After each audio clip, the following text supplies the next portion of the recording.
habíamos llegado hasta este punto 9, que se denomina valor medio de la corriente alterna. Por supuesto, como la corriente alterna sinusoidal pura, a ver, no sé si me escucha por allá, como es una onda par, el valor medio va a ser nulo, va a ser 0. ¿Está bien? Entonces, para que tenga sentido, lo que se hace es tomar medio periodo de esa onda, la mitad.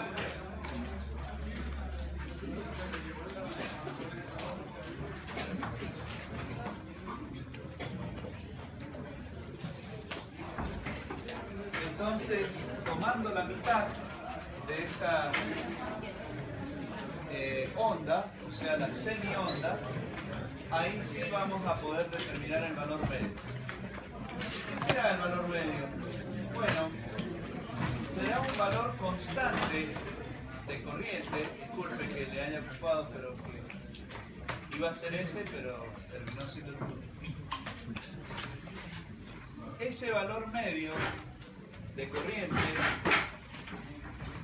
¿cómo se define? Se define como un valor constante de corriente, valor constante de corriente, que es este, ¿sí? Que en ese medio periodo,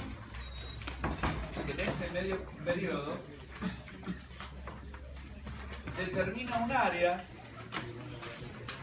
que es el área de un rectángulo, igual al área del semiciclo.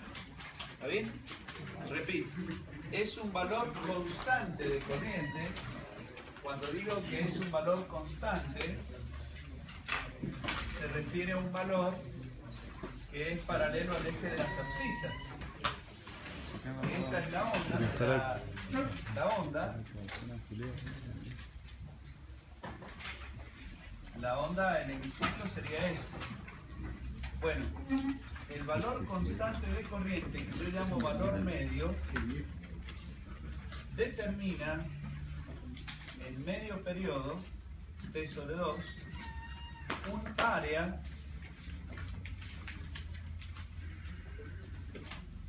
¿sí?, que tendrá que ser igual al área del hemiciclo. Entonces, este será la corriente y este será el ciclo. El área de ese rectángulo es I medio por T sobre 2 y el área de la sinusoide es la integral entre 0 y T sobre 2 de I diferencial de T. Bueno, si nosotros trabajamos esta expresión, recordando que la I de T es un I máximo por el seno de omega T. Entonces lo que tenemos que hacer es reemplazar acá y calcular esa integral. Luego despejamos el valor medio y me va a dar 2 sobre pi de I máximo. Esto es 0,63 de I máximo. O sea que el valor medio es un 63% del I máximo. Dicho en otros términos, si el valor máximo, supongamos, fuera de 100 amperes, el valor medio sería de 63 amperes. ¿Está bien? Ese sería el significado. Eso que obtienen ahí. ¿Está entendido hasta acá? ¿Dónde se usa este concepto de valor medio? ¿Por qué lo vemos? Bueno, esto se usa en lo que sería la carga, por ejemplo, la cantidad de electricidad, I medio por T, que sería ampere hora, que se mide, por ejemplo, en la carga de las baterías. ¿Sí? Si ustedes se fijan en el cargador de su celular, van a ver que viene en miliamperios hora. Sí, tienen allí, ustedes van a saber, dependiendo del consumo que tiene ese celular, las horas que esa celda va a tardar en cargarse. ¿Está bien? Totalmente. O las horas que esa celda va a tardar en descargarse. ¿Está bien? Así se miden la carga de las baterías en amperios. ¿Qué sucede? ¿Dónde puedo medir este valor? Bueno, por ejemplo, acá tienen un instrumento que es de bobina móvil. En este instrumento de bobina móvil, ¿qué sucede? Si la aguja es con 0 en el centro, cuando yo le aplico una corriente continua, bueno, la aguja se va a mover un cierto ángulo que va a corresponder a esa corriente. En cambio, si yo le aplico una corriente alterna, bueno, ese tambor, esa aguja, va a empezar a fluctuar en torno de una posición central. ¿Esto por qué? Y porque van a haber fuerzas que se van a inducir en esa bobina, que en un momento van a ser en un sentido y en el otro momento van a ser en sentido contrario. Conclusión, la aguja va a quedar inmóvil. Entonces, estos instrumentos, nosotros teníamos uno, pero se quemó, era el único porque ya no vienen, tienen adaptado un rectificador de estado sólido en su interior. Eso se van a dar cuenta porque en el cuadrante aparece este símbolo. Ese símbolo es el símbolo del diodo rectificador. Ese diodo rectificador lo que hace es convertir la corriente alterna en una corriente continua. De esa manera se puede usar este instrumento en corriente alterna. ¿Está bien? Si no, no se puede usar en corriente alterna. Solo se puede utilizar en corriente continua. ¿Está bien? Entonces, gracias a ese diodo rectificador, bueno, lo puedo usar también para corriente alterna. Hay un instrumento que es mejor que este, y es el que se usa ahora, es de hierro móvil. Eso lo van a ver en el práctico 2 de laboratorio. El instrumento de hierro móvil sí está preparado para funcionar o con corriente alterna o con corriente continua. Puede funcionar con los dos tipos de corriente, no necesita ningún elemento adicional. Ahora bien, cuando yo le intercalo un rectificador a este dispositivo, lo que va a medir ya no va a ser el valor instantáneo, sino pasa a medir el valor medio de la corriente. O sea, la corriente alterna, una vez que se rectifica, lo voy a hacer por acá, existen varios modos de rectificar una corriente alterna, pero uno de ellos consiste en un esquema como el que les voy a hacer. Esa es la onda. Cuando yo la rectifico, significa que el hemiciclo negativo se rectifica y al rectificarse pasa a ser todo positivo. De manera que yo tengo un tren de ondas. Entonces, lo que este instrumento va a medir es el valor medio de esa corriente rectificada. ¿Entendido? Ahí tienen otra aplicación del concepto de valor medio. Bien, como yo creo que algo dije la última vez que nos vimos, había dicho yo que medir el valor instantáneo era un problema en la corriente alterna. Y habíamos visto que la solución para obtener un valor de esa corriente alterna era hacer una equivalencia de las energías. Habíamos hablado de la energía equivalente con una corriente continua y una corriente alterna. Es decir, cuando las dos corrientes generan la misma cantidad de energía, entonces hablo de valor eficaz. ¿Se acuerdan? Habíamos comparado eso. Entonces, nuevamente, nosotros tenemos una corriente alterna. La dificultad es medir ese valor de corriente alterna que está variando instante a instante.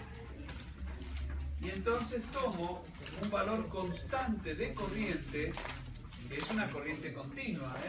Un valor constante de corriente es una corriente continua, que en el mismo periodo de tiempo genera la misma cantidad de calor que la corriente alterna asociada.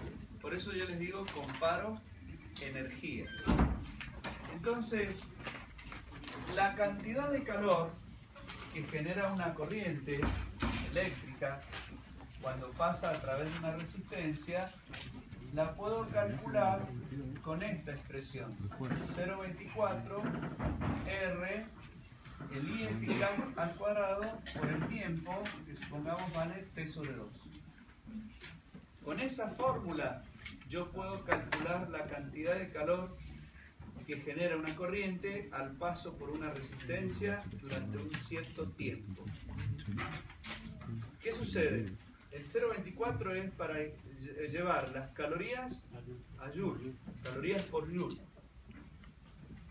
¿Cuánto vale el valor de la corriente, de la energía, perdón, provocada por la corriente alterna? Y también va a ser el 0,24 R I cuadrado diferencial de T. ¿Sí? Bueno, cuando yo hago la equivalencia entre estas dos expresiones, que serían la misma cantidad de calor,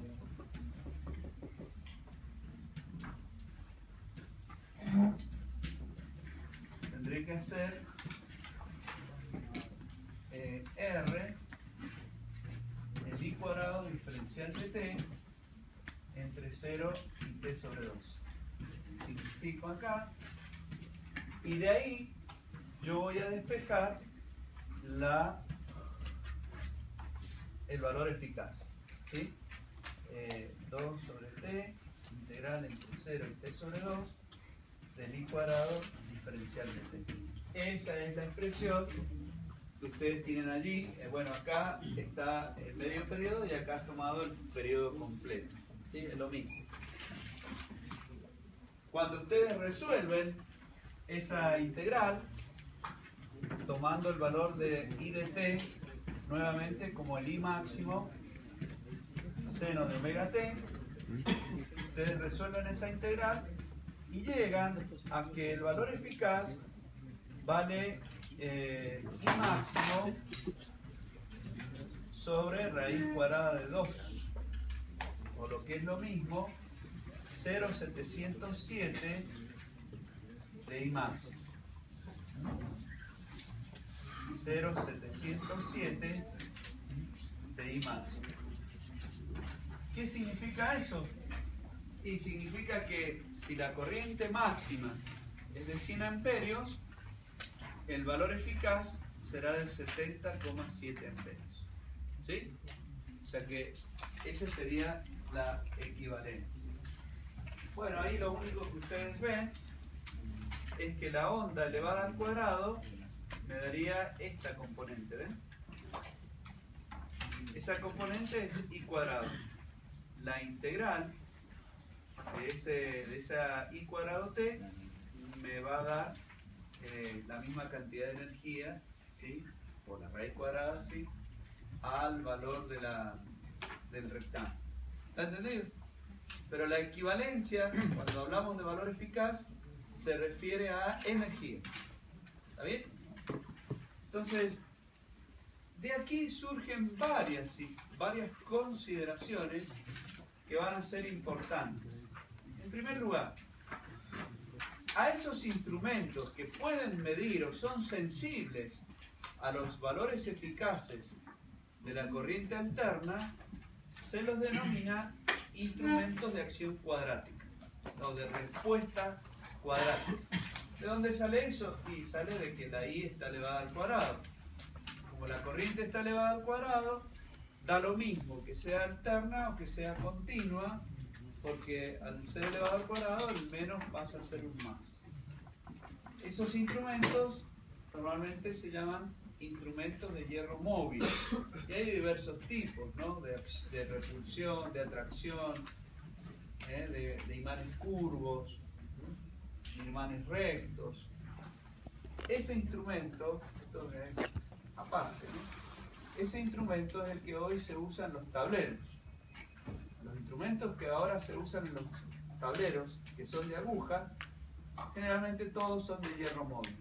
Es más robusto, es un instrumento económico, por supuesto no es de mucha clase, porque va puesto en un tablero, pero tiene esas cualidades y me permite en un proceso tener un control a distancia de lo que está pasando, porque la aguja la veo desplazarse desde lejos. El principio de funcionamiento tiene una bobina fija y una bobina móvil, digamos aquí, con un hierro. Entonces, cuando circula corriente por acá, se genera un flujo, ese flujo atraviesa el hierro y se induce, en esta pieza móvil, se induce un par. Ese par es función, o esa fuerza, es función del cuadrado de la corriente. Como es función del cuadrado de la corriente, no interesa qué signo tenga la corriente, la fuerza va a tener siempre el mismo sentido. Por lo tanto, podemos medir corriente alterna, corriente continua con este instrumento. Otro factor importante de la corriente alterna se llama factor de amplitud, que relaciona el valor máximo con el valor eficaz. ¿Sí? El valor máximo con el valor eficaz. El valor eficaz es este. Entonces me queda igual a raíz de 2. Ese valor del factor de amplitud sirve para evaluar la rigidez dieléctrica o los tiempos de actuación de interruptores difusivos. Es para saber si aguanta el dieléctrico, digamos, la cresta de la onda. La cresta es el valor máximo, ¿sí? La compara con el valor eficaz y sabe cuánto es ese factor de amplitud, cuánto vale la cresta. En el cortocircuito, la cresta de una onda puede ser muy elevada, tanto que puede hacer que se dañe o se perfore la aislación, se destruya un motor, un transformador. Entonces es bueno conocer este factor de amplitud, se mide en eso. Es decir, esta aislación resiste 3 factores de amplitud, o sea, tiene un valor bastante alto para soportar ese cortocircuito. El otro elemento que también se usa mucho es el factor de forma. Nosotros el factor de forma lo definimos como el valor eficaz sobre el valor medio. Ajá. Y si el valor eficaz es el E máximo sobre raíz de 2, ¿sí? El valor eficaz es el E máximo sobre raíz de 2 y el valor medio es 2 sobre pi de E máximo. Bueno, trabajamos esta expresión, esto me va a dar 1.11. 1.11. Ustedes si hacen ese cociente les tienen que dar ese número. Ese valor es un valor muy típico. ¿Típico de quién? Y de las ondas senoidales. Ese factor tiene ese valor solamente para ondas senoidales. Y acá tienen una tabla donde tienen otras ondas. Por ejemplo, una onda rectangular, el valor es 1, porque el valor medio y el valor eficaz son iguales, porque es una onda rectangular, ¿sí? El valor medio y el valor eficaz están en el mismo nivel. En la onda semicircular tiene este valor, en la triangular tiene este, punta de flecha y semielíptica. Miren, encontrar esos valores para ustedes no es muy difícil. ¿Por qué? Porque tienen que resolver la integral nada más. O calcular el área y trabajar en la integral. Es lo único que tienen que hacer. Pero ustedes se fijan y los valores son distintos al valor de la onda C. Y eso es muy importante. ¿Qué pasa? Estas ondas son conocidas. La onda triangular, yo se las presenté al principio del ciclo. La onda rectangular, la onda o cuadrada, la onda triangular. Esas ondas, la onda rampa, semicircular. Todas esas ondas son conocidas. Ahora, ¿qué pasa si yo no tengo una onda senoidal? Y ahí el problema se complica, y bastante. ¿Por qué? Y porque la función para poder calcular el área o la integral, ¿de dónde la saco? Tengo que buscarla esa expresión. Y ahí aparece Fourier. Y ahí aparece el tema de las frecuencias. ¿Sí? Y este factor ya no es más 1.11. Ya va a tener otro valor. ¿Cuánto vale? No lo sé. No lo sé. Lo desconozco. Y ustedes dirán, pucha, ¿y qué tiene que ver esto con nosotros? ¿Por qué está insistiendo tanto con eso? Miren, les voy a dar un ejemplo. Yo les había hablado a ustedes de calidad de la energía. ¿Se acuerdan? Que les había hablado de calidad de la energía. Cuando yo no tengo calidad de energía y tengo muchos armónicos, eso técnicamente significa cuando la onda no es sinudal pura, aparecen los armónicos de primer orden, de segundo orden, de tercer orden. ¿Cuál es el primer problema que aparece? Miren, supongamos ustedes lo llaman a alguien, ¿no? Un amigo, un conocido, y dice, che, vos sabés que se me queman los motores en mi fábrica. Se me están quemando muy seguido. Y no sé qué hacer. He buscado por todas partes y sigo teniendo el problema. Vos que estudiás ingeniería, ¿no sabés de algo que me esté pasando? Y ustedes dicen, ay, no sé, a ver, habrá que medir.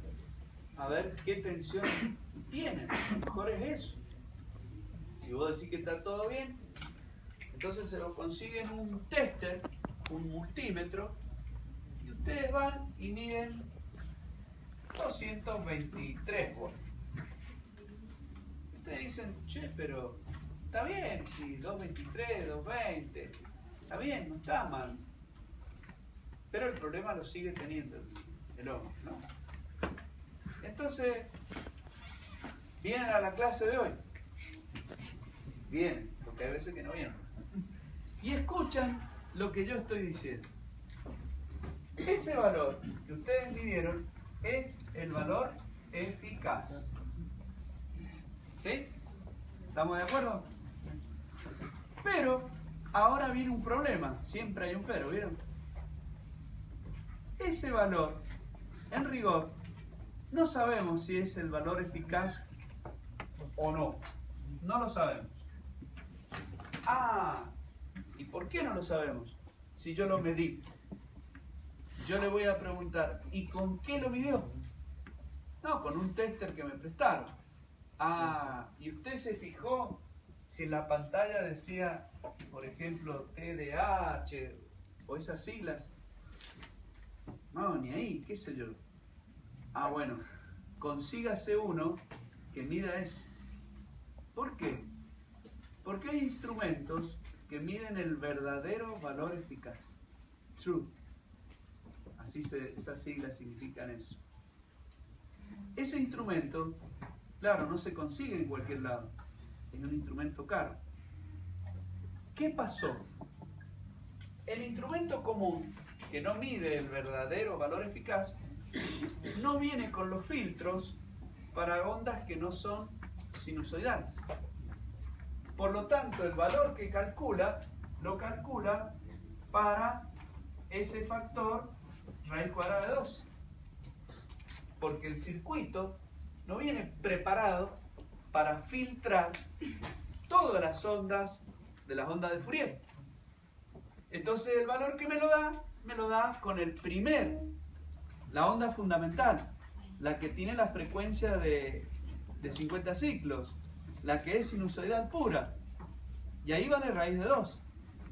El resto no está preparado el instrumento.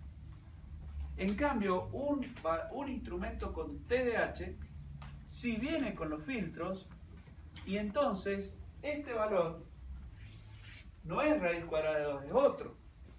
Y entonces cuando yo mido con ese otro instrumento, el valor me dice que es 294 volts. Ah, cambió la cosa, ¿no? Mal cambió. Porque ahí me doy cuenta por qué se están quemando los motores. La aislación está sometida a un valor de tensión distinto al que fue originalmente fabricado. ¿Se dan cuenta? Entonces, ahora la cosa cambió. El verdadero valor eficaz no era 220 por los armónicos, por la basura que viene en las redes. ¿Se dan cuenta? Entonces, ese ya es un problema grave que hay que resolver. ¿Cómo se resuelve? Bueno, hay que filtrar los armónicos. Para eso hay que llegar a otro instrumento que es un analizador de redes, que me analiza y me permite ver cómo son los armónicos que yo estoy teniendo y elegir los que voy a filtrar con capacitores. ¿Se dan cuenta? Es un problema muy serio. Acá en los laboratorios, todos los equipos que son de química, la gente que está ahí en química, los laboratorios tienen filtros en sus redes, en sus tomas. Todos los equipos que ellos usan, que son muy caros, las tienen con una UPS, que es un filtro, y que les asegura que el valor eficaz no supere los 220 voltios. O sea, los filtros lo que están haciendo es bloquear esos armónicos. ¿Entienden? Si no, se les quemaría. Y esos aparatos salen $500.000 o más. No son baratos. El fabricante directamente no les da la garantía si no lleva una UPS. ¿Se comprende lo que quiero decir? Bueno, esto se los comento para que ustedes sepan que precisamente este tema que estamos viendo está muy vinculado a este otro problema de hoy, que es la calidad de la energía. Por eso hoy, si alguna vez han escuchado, se habla mucho de calidad de la energía. Porque todos nuestros problemas, todos nuestros análisis, los hacemos considerando que la onda es sinusoidal pura, la de corriente alterna. ¿Y cómo hago yo para saber que por estos cables está circulando una onda sinusoidal pura? Si la lámpara va a prender igual. El problema en la lámpara no va a aparecer, el problema va a aparecer en los equipos electrónicos, en los transformadores, en los motores, que van a calentar más y que se pueden quemar. ¿Está entendido? Por eso hoy en día es un problema. ¿Ese valor eficaz tiene algún significado o es que es erróneo nada más? ¿Esto? No, el de arriba. No, ese valor no es el verdadero. No te está diciendo nada. ¿Entiendes? No te está diciendo nada porque el instrumento es como que no lo ve. Te larga nada más lo que él ve, pero no lo es real. Por eso el otro es el verdadero valor eficaz. ¿Está entendido? No. La UPS es un filtro, sí, bueno, ¿cuál llamas estabilizador? Sí. UPS, sí, también. Para las computadoras. Sí, también algunas vienen con filtro. Profe, ¿ese error de medición se da en corriente alterna solamente? Claro, porque corriente continua, en corriente continua no tenés. Suponiendo que sea continua totalmente, ¿no? Y si no, ya tenés el valor medio. Claro. Ahí cometes también error. Sí, pero es el valor medio. No tenés ese problema de acá. ¿Está entendido hasta aquí? Bien. Bueno, Vamos entonces ahora a empezar a analizar cómo tratamos una corriente alterna, cómo hacemos para resolver problemas con corriente alterna, cómo hacemos para analizar una corriente alterna, qué método usamos. Bueno, en primer lugar pasamos a ver que una onda sinusoidal se genera mediante un fasor que se llama, en este caso es la amplitud máxima, y que gira a la velocidad angular omega en sentido antihorario. A medida que ese fasor va ocupando distintas proyecciones, se proyecta este vector en el mismo instante y me da este punto. Cuando está en esta posición, se proyecta en ese punto y en este instante, que es el que corresponde al ángulo barrido. Cuando ocupa esta posición, estará aquí. Cuando ocupa esta posición, estará aquí. Cuando ocupa el máximo, va a estar aquí abajo. Y cuando pase por aquí, va a ocupar ese punto. ¿Sí?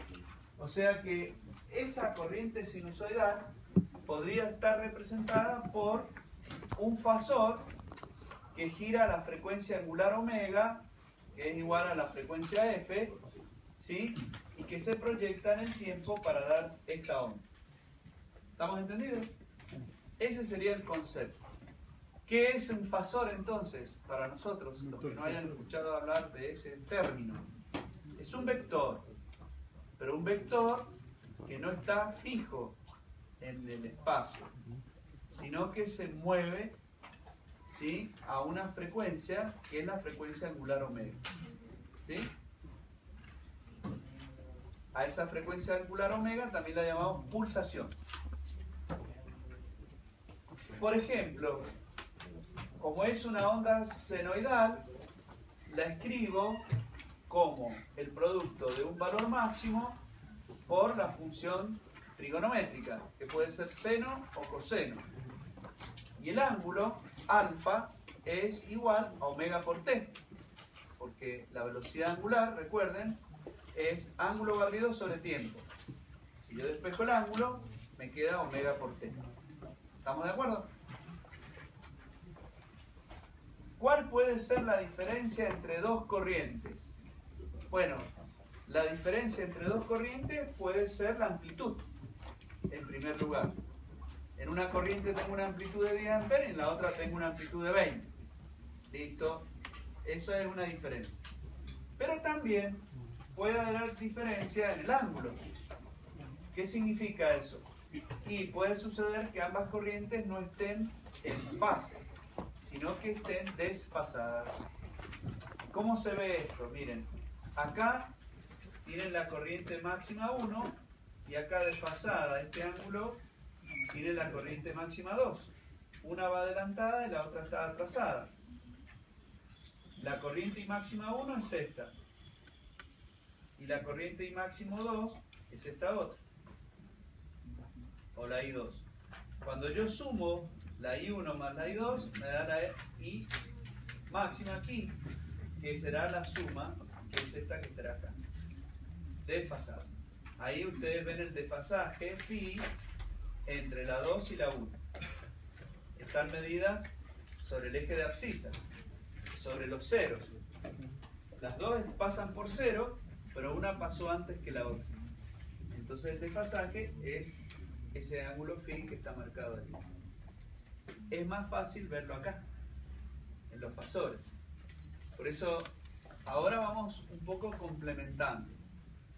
Yo voy a ir mostrando el trabajo por fasores y el trabajo en la onda temporal. ¿Sí? Los dos. Como verán, ¿qué es más fácil? ¿Sumar ondas en el tiempo o sumar fasores? Sumar fasores, indudablemente. Porque con el fasor yo trabajo con la regla del paralelogramo y listo, ya está. Por supuesto que eso es en una foto, en un instante. En otro instante estará moviéndose la velocidad angular. Bien, la forma analítica también de trabajar con este tipo de ondas de corriente alterna es representando los fasores mediante números complejos. ¿sí? A esos fasores, que son vectores que están girando a la frecuencia angular omega, es conveniente representarlos mediante la forma compleja. ¿Y en qué consiste eso? Bueno, nosotros conocemos varias formas de representación de un número complejo. Conocemos la forma cartesiana, que es esta, i1 más j2. Conocemos la forma trigonométrica, que es i por el coseno de θ más j seno de θ. La exponencial, que es i por e a la j θ. Total, ustedes saben que e a la j θ es igual a coseno de θ más j seno de θ. ¿Está bien? O sea que de esta terminamos la trigonometría. O bien, también tenemos la forma polar, que es con el ángulo y el módulo. Entonces, si nosotros queremos llevar de la cartesiana a la polar, bueno, eso ya lo sabían ustedes. Por ejemplo, se supone, bueno, se supone. Entonces, si i es igual a i1 más j i2, ¿sí? Esto puede ser escrito también como módulo de i ángulo θ. Y la fórmula de conversión es i módulo igual a i1 al cuadrado más i2 al cuadrado. Y el ángulo θ como el arco tangente de i2 sobre i1. Esa es la fórmula para pasar de un sistema al otro. O bien, ¿sí? Si me lo dan en forma polar, bueno, i1 es módulo de i por el coseno de θ. Y si me dan la i2, es el módulo de i por el seno de θ. ¿Sí? O sea, puedo trabajar así. En las calculadoras, y vayan entrenándose, por si no lo están usando, me hace la conversión automáticamente con el shift menos o el shift más. Pasa de rectangular a polar o de polar a rectangular. Eso practíquenlo para manejarlo bien, porque lo van a usar para resolver los problemas. ¿Sí? Es más fácil. No sé. Bien. En el modo simbólico aparece el vector j, que es el número imaginario igual a la raíz de menos 1. Ese versor j me indica un giro del fasor. ¿Está bien? El versor j, que afecta a un número complejo, me indica el giro del fasor. ¿Cuánto de giro? 90 grados. Si es más j, es en sentido horario. Antihorario, positivo. Y si es menos j, en el otro sentido, ¿verdad? Sentido contrario. ¿Está claro?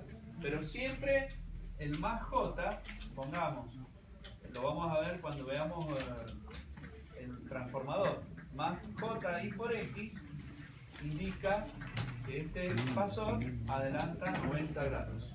¿Sí? Se va hacia arriba. Y menos j es que se va hacia abajo. ¿Entendieron? Este fasor, si es más j, se desfasó 90 grados. Si es menos j, se retrasó 90 grados. ¿Está entendido? Eso es lo que significa. El número complejo, ustedes saben, tiene una característica propia, y es que tiene una parte real y una parte imaginaria. Ahora, o a partir de ahora, vamos a empezar a ver que esta cuestión del número real y del número imaginario tiene una importancia muy grande para nosotros en la corriente alterna. Porque precisamente describen fenómenos físicos donde hay fenómenos que suceden nada más que en el campo real. Y hay otros fenómenos que suceden nada más que en el campo imaginario. Esa es la utilidad de los números complejos. ¿Sí? Ya lo vamos a ir, de a poco lo vamos a ir desarmando este número. ¿Qué operaciones podemos hacer con esos números o fasores? Aplicando los números complejos. Bueno, podemos sumar, por ejemplo, y cuando sumamos es más fácil sumar en forma cartesiana. Parte real con parte real, parte imaginaria con parte imaginaria. Si lo tengo que llevar a la forma polar, bueno, el módulo lo calculo así y el ángulo lo calculo así. Perdón.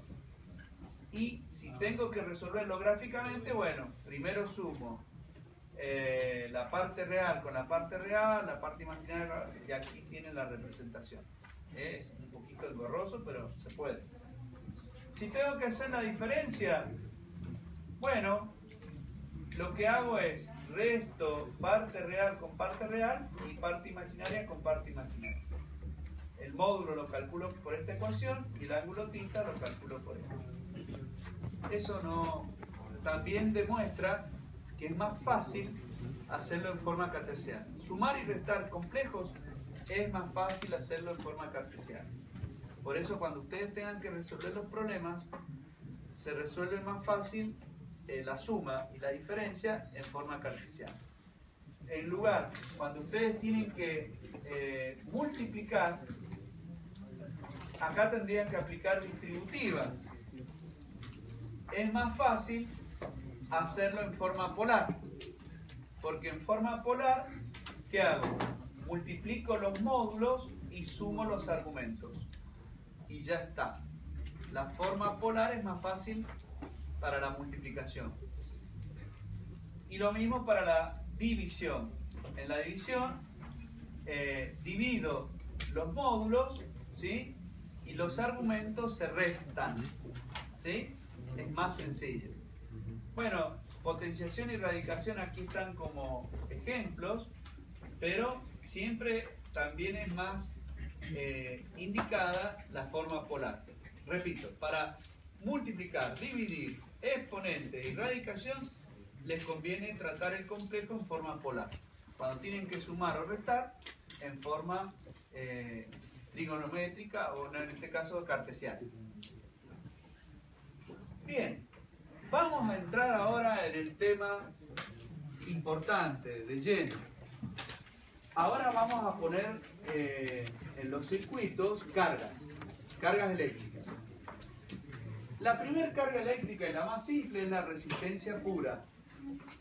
La resistencia pura está alimentada por una tensión U sub AB de T, que hace circular una corriente I de T igual a I máximo por el seno de omega T. Esa sería nuestra situación. La caída de tensión en la resistencia, UR de T, la calculamos por ley de Ohm, R por I. Ah, bueno, R por I de T. Pero I de T, ¿cuánto vale? I vale I máximo seno de omega T. Entonces la UR de T vale R I máximo seno de omega T. No hay problema. El valor R por I máximo corresponde a U máximo. ¿Sí? De manera que la UR de T va a ser U máximo por el seno de omega T. En forma simbólica, trabajando con los complejos, la tensión U o el fasor U es igual a R por el fasor I, la corriente. Si yo grafico la expresión de la corriente, es I máximo por el seno de omega T, es ese fasor que está en rojo. Ese es I máximo.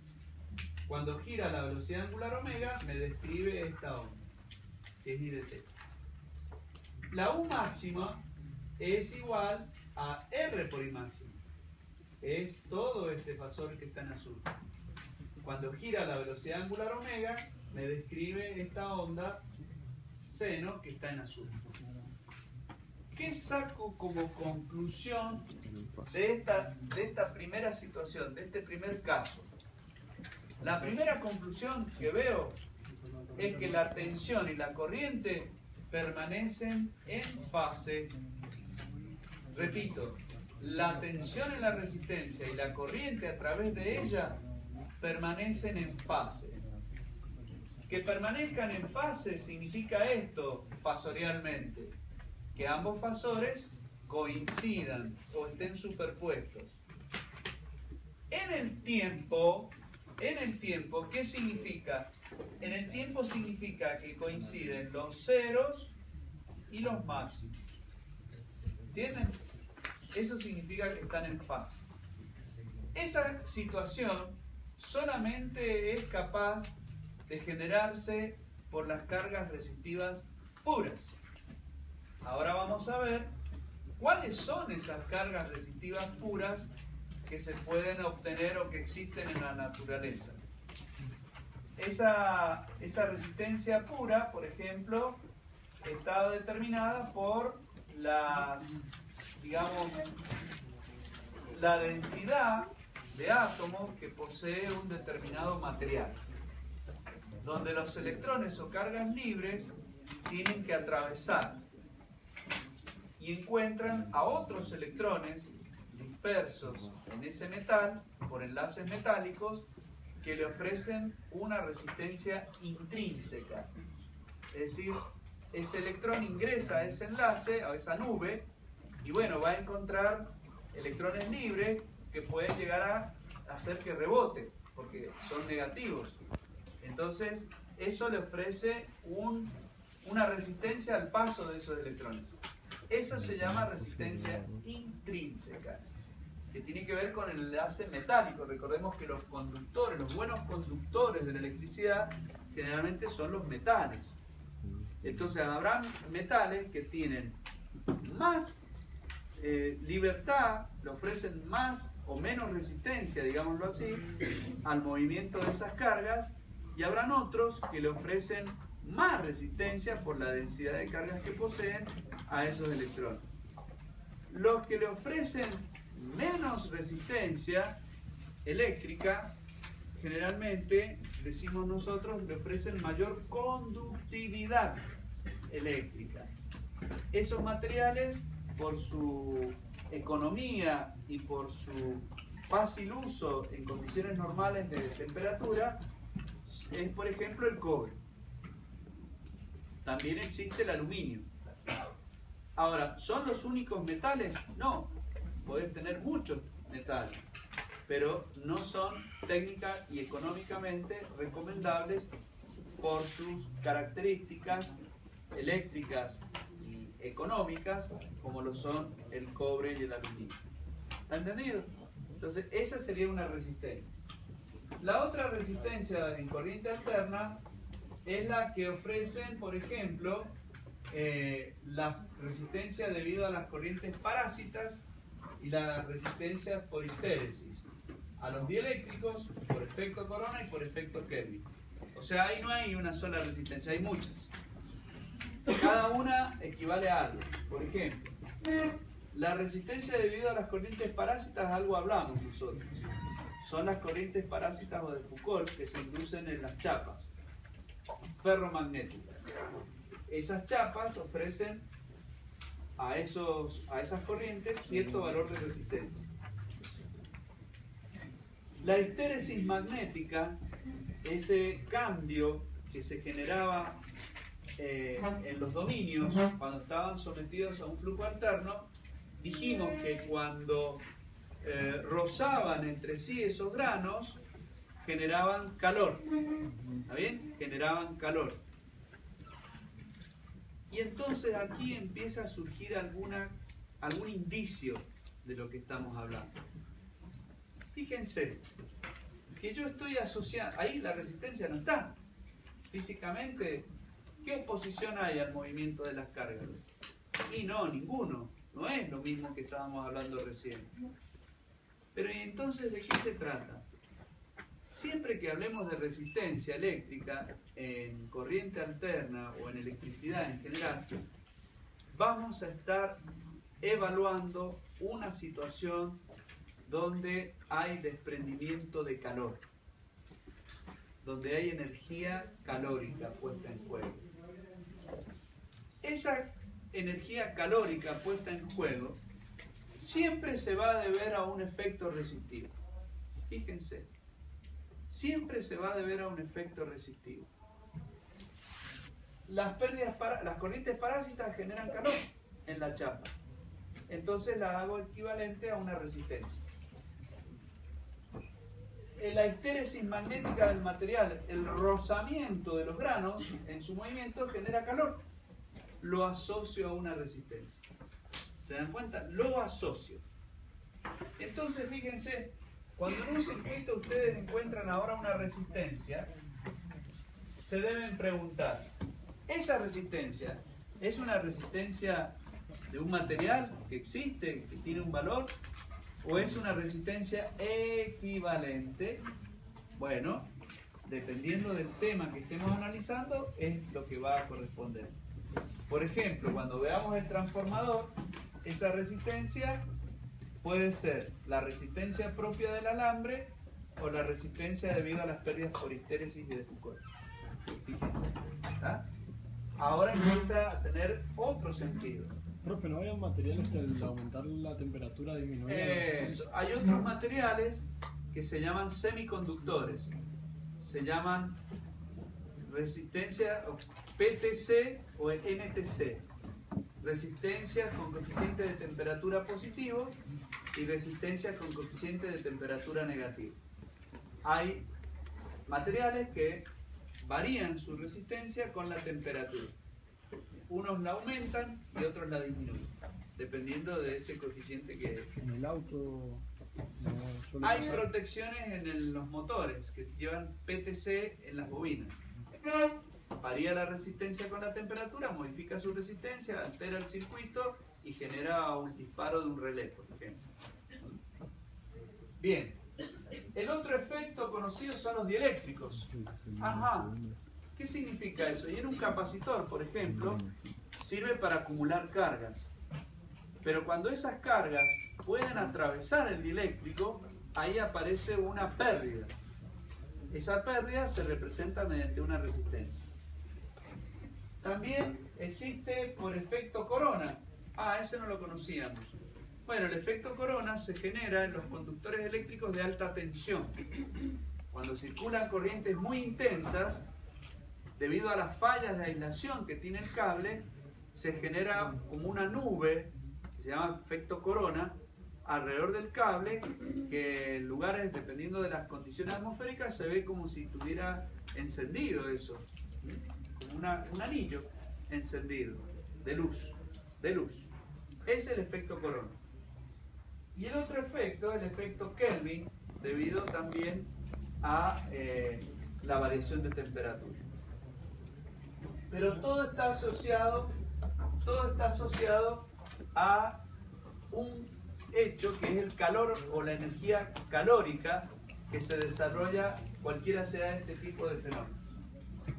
El efecto pelicular o efecto Kelvin es un efecto por el cual, debido a una alta intensidad de corriente, lo cual significa un campo eléctrico muy grande en el centro, ¿sí?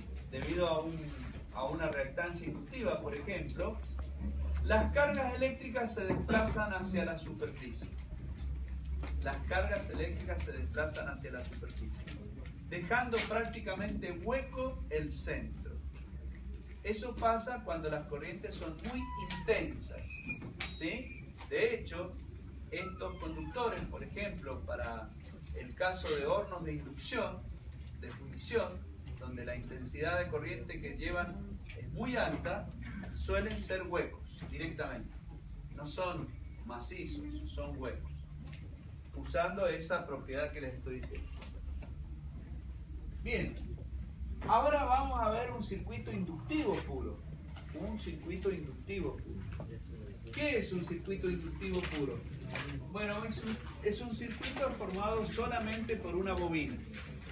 Bueno, cuando yo le aplico una tensión U sub L de T, hace circular una corriente I de T, y en la bobina va a haber un comportamiento muy particular, que yo se los voy a explicar asociándolo a algo que ustedes conocen ya, de la física.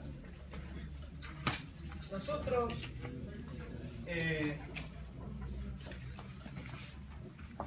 en la física, nosotros hemos estudiado la segunda ley de Newton.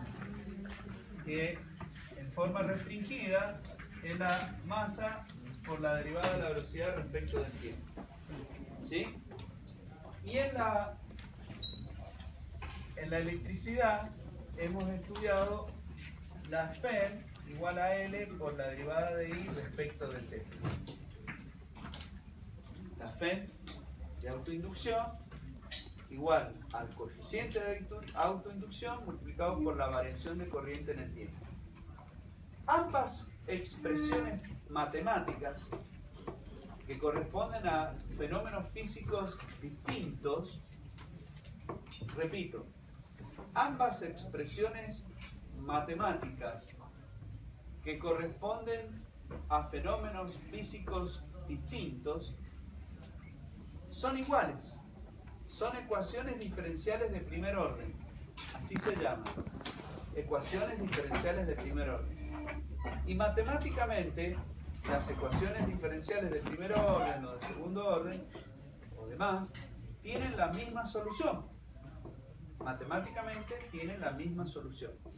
Por lo tanto, yo puedo hacer cierta analogía entre ambas. A ver, planteemos. Acá la fuerza se debe a la variación de velocidad en el tiempo y la proporcionalidad la da la masa.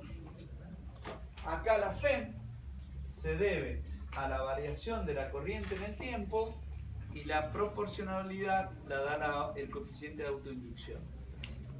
Entonces, ¿qué puedo decir de estas dos expresiones? ¿Qué era la masa? Y la masa, según la física clásica, tiene que ver con la oposición a los cambios de estado que presenta el móvil. Si está en reposo y quiero ponerla en movimiento, la inercia se opone a ese cambio de estado. Y si se está moviendo y la quiero llevar al reposo, la masa se opone a ese cambio de estado, haciendo que el móvil tienda a seguir el movimiento. ¿Sí? El ejemplo típico de cuando vamos en el colectivo: arranca, tiendo a irme hacia atrás, se frena, me tiendo a ir hacia adelante por la inercia. ¿Está bien? Lo conocen a ese efecto, ¿verdad? Pero el sentido de la inercia es la oposición. La oposición al cambio de estado de movimiento del objeto, del cuerpo. ¿Está? Ese es el significado de la inercia. Cambio u oposición a los cambios. Ese mismo concepto físico y mecánico que le aplicamos a la inercia, se lo vamos a aplicar a la autoinducción. La autoinducción también es una oposición a los cambios de ¿qué? De la corriente. Acá eran los cambios de la velocidad, acá es oposición al cambio de la corriente. ¿Está bien? Ahora, ¿cómo se manifiesta a esos cambios? Acá produciendo una fuerza, acá produciendo una Phi. ¿Entendido? Ese sería el significado. Quiere decir que la corriente, cuando intenta atravesar una inductancia, esta reacciona produciendo una Phi. Por eso se convierte en un generador. ¿Está bien? Entonces, ¿qué sucede?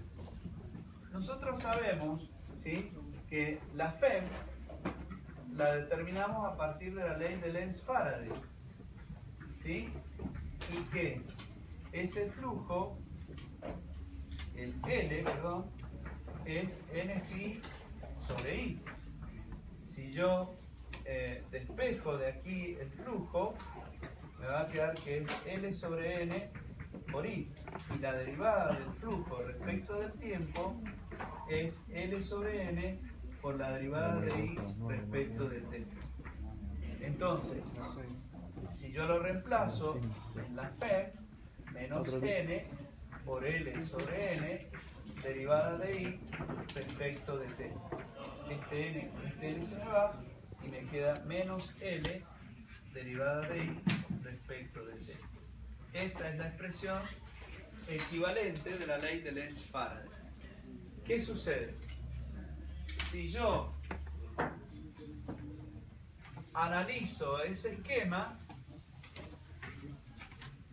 tenemos la bobina, acá le aplicamos la UL de T y acá hay una stem. Como la bobina es ideal, las únicas dos tensiones que yo tengo son estas dos, no hay otra. Entonces la UL de T más E su L va a ser igual a 0. Entonces la UL de T es igual a menos E sub L. Y como la E sub L es igual a menos L derivada de I respecto de T, esto se transforma en L más L derivada de I respecto de T. De ahí sale esa expresión que tienen acá. ¿Está entendido? Esa corriente varía en el tiempo, como I máximo seno de omega t. Lo que tengo que hacer es derivar esto, y al derivarlo me va a quedar omega por L por I máximo por el coseno de omega t. Si quieren, lo hacemos para que se vea. Si yo derivo esa corriente, ¿verdad?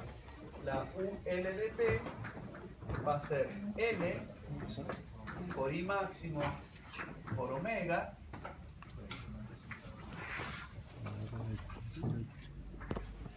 por el coseno de omega t. El valor de U máximo es igual a omega por L por I máximo. Pero resulta que U máximo sobre I máximo ahora es igual a omega por L. Y entonces, ¿qué pasó? Si yo analizo las unidades, volt sobre ampere, ¿a qué es igual? ¿A qué es igual? Volt sobre ampere es ohm. Quiere decir que este producto nuevo, que antes yo no lo conocía, tiene unidades de ohm. O sea, tiene unidades de resistencia eléctrica. Pero no es una resistencia óhmica, no es una resistencia por histéresis, no es una resistencia por Foucault, no es una resistencia de eléctrico, no es ninguna de esas resistencias que nosotros hemos enunciado recién nomás. Ah, y entonces, ¿qué es? Fíjense, empieza a salir un problema acá, un mito. ¿Qué es esto? Bueno, esto que no sabemos cómo se llama, se va a llamar ahora XL, reactancia inductiva. Así se va a llamar. Reactancia inductiva que tiene unidades de resistencia, o sea, ohmios. Y el valor UL de T, el valor UL de T será el U máximo por el coseno de omega t. Pero el coseno de omega t es igual al seno de omega t más pi sobre 2. Porque es una onda coseno. Nosotros en los problemas siempre tenemos que llevar todo a seno. Si está expresado en coseno, lo llevamos a seno aplicando el ángulo pi sobre 2. ¿Y cuál es el significado de esto? Miren, en forma simbólica significa que la tensión se ha movido 90 grados respecto de la corriente. ¿Ves? El producto XL por I es, digamos, el vector desfasado. 90 grados y en adelanto con respecto a la corriente. Por eso es más J. Si fuera menos J, significaría que está en atraso. ¿Sí? Fíjense, si yo lo llevo en el gráfico de fasores, el U máximo, como varía con el coseno de omega t, está acá. Y el I máximo, como varía con el seno, estará acá. Si yo lo grafico en el tiempo, esta onda en azul es la onda coseno. Y la onda que está en rojo es la onda seno. Acá veo el desfasaje. Si yo me paro como observador aquí, como los fasores siempre van a girar en sentido antihorario, Siempre, eso es regla general. Los fasores siempre giran en sentido antihorario. ¿Está bien? Entonces, si yo me paro aquí, veo primero, o he visto pasar primero la tensión y luego la corriente. Si yo me paro aquí, veo primero la tensión y después la corriente. Siempre voy a ver, en este ejemplo, la tensión, no importa dónde me pare, la tensión adelantada con respecto a la corriente. Si yo me fijo en el diagrama de los tiempos, puedo ver que la corriente cuando está en cero, la tensión está pasando por un máximo. ¿Se dan cuenta? Y allí veo el desfasaje de 90 grados. Esa es una conclusión muy importante. Porque en corriente continua, ¿esto existe o no? ¿Por qué? Porque no oscila. Porque no hay frecuencia. ¿Cuánto vale omega en la corriente continua? 0. ¿Tiene sentido hablar de reactancia inductiva en corriente continua? No. Solamente este concepto aparece en la corriente alterna, debido a la pulsación omega. ¿Está entendido? Entonces, ya tenemos otra conclusión más aprendida hoy. Y es que un circuito que es alimentado por una corriente alterna y está formado por una inductancia pura, hace que la tensión se adelante 90 grados respecto de la corriente. Y aparece el nuevo concepto de XL, que antes no conocíamos, y que es igual al producto de omega por E. Todas esas son conclusiones. En el caso del capacitor, aparece un fenómeno dual. Yo le llamo así, porque todo lo que hemos dicho para la inductancia es igual pero opuesto en el capacitor. Es así. Entonces, la tensión es 1 sobre C la derivada de Q. Acuérdense que trabajo sobre carga, o dicho el capacitor, el C, depende de Q e inversamente proporcional a la tensión. ¿O no? ¿O está mal eso? ¿Sí? Es directamente proporcional a las cargas sobre la tensión. Entonces ustedes de allí despejan esa expresión que tienen allí. ¿Está? Y además ustedes saben que la corriente es la derivada de las cargas respecto del tiempo. ¿Está? Sí, exactamente. Entonces, si ustedes toman la expresión de la tensión en el capacitor, es 1 sobre C por I de T. Pero el I de T es I máximo seno de omega T. Entonces, si ustedes integran, obtienen la expresión de la UC de T, que aparece el signo menos. Y el XC es 1 sobre omega por C. ¿Sí? ¿Por qué? Volvamos a lo que hice recién. Por eso les decía que es lo dual. Allí en esa expresión, el U máximo, ¿cuánto vale? Y vale I máximo sobre omega por C. Si yo despejo U máximo sobre I máximo, esto es igual a 1 sobre omega por C. Y este volt sobre ampere es ohm. O sea que esto vuelve a tener unidades de resistencia. Pero ahora tiene otro nombre y es reactancia capacitiva. ¿Sí? Y simbólicamente, en este caso, la tensión es igual. El capacitor es menos J, ¿sí? UI, ¿a dónde lo tienen? Allá. XC por I. ¿Sí? La tensión atrasa 90 grados con respecto a la corriente. O dicho de otro modo, la corriente adelanta con respecto a la tensión. En el diagrama de fasores, la corriente sigue siendo función del seno. Y la tensión va a estar atrasada ahora por este menos coseno de omega t. Si yo la grafico en el tiempo, cuando la corriente pasa por 0, la tensión es máximo y negativa. ¿Está entendido? Bien. Entonces, la tensión ahora atrasa 90 grados, por eso el menos pi sobre 2, con respecto a la corriente. Tenemos la tercera conclusión. en un circuito capacitivo puro, con corriente alterna, la corriente se adelanta con respecto a la tensión un ángulo de 90 grados. Y aparece otro parámetro que antes no conocíamos, que es la reactancia capacitiva, y que es igual a 1 sobre omega por C. ¿Sí? A eso es igual la reactancia capacitiva. Bien. Ahora comenzamos a ver, ya nos tenemos que ir.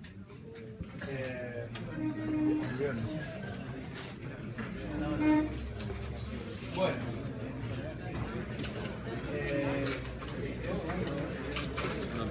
vamos a dejar acá porque